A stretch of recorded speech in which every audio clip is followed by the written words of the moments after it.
I was calling on a big customer one time, and one of the questions they asked me was, how do we get more time with customers? Now, I think this is a fairly big issue for almost anybody that's in the business of selling or persuading or influence. How do I get more time? So when I left there, I remember saying to myself, well, I'm sure someone has answered this question. How do you get more time with customers? And as I thought about it on the flight home, I remembered that I had created a chapter in a book which I never got published called What Mama Never Taught You. And it had these pithy chapters like your mother really does like your brother better. One of the chapters was, if they like you, you have a shot. And in that chapter, I had talked about the 6 levels of relationships that you can have with another person. So you start with people who don't know me by name, several billion of those. I mean, there's 1.3 billion people in China, and I don't know any of them. And then the top of the pyramid is people who value a relationship with me. And so the question then becomes, if I want more time with a customer, how do I move up the pyramid? How do I get more people to sort of know me, like me, be friendly with me, respect me, and then value a relationship with me? And the more people that I can get at the top of the pyramid, the more time I'll get with a customer. So I went home and I bought 6 books. And I believe that the answer to this dilemma was in one of these 6 books. And I read all 6 books, and I came to the conclusion that all of these books told you what to do. They all said, go learn about the other person, ask them some questions, be nice, etc. None of them told you how to do it. And so I read them again.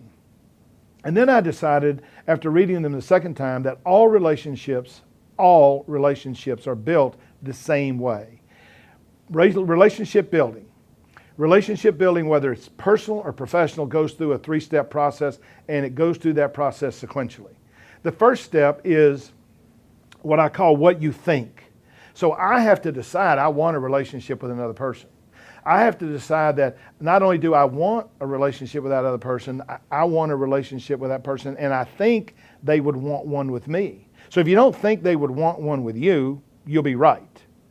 Right? The second thing is, I have to believe that they would value a relationship with me. Now, my bias is that everybody should be valued by everybody else. And so I don't have any difficulty trying to meet anybody because I think I can add value. So the first step is I make the decision I want a relationship with somebody. The second thing is I go learn something about them. So I call that what you ask. So I know when I was dating my wonderful wife, Mary Ann, and ultimately married her, you know, I tried to find out, okay, what do you like to eat? She said, Lebanese food. Okay, there's a big idea. Lebanese food. I never had Lebanese food, and guess what? I'm getting ready to.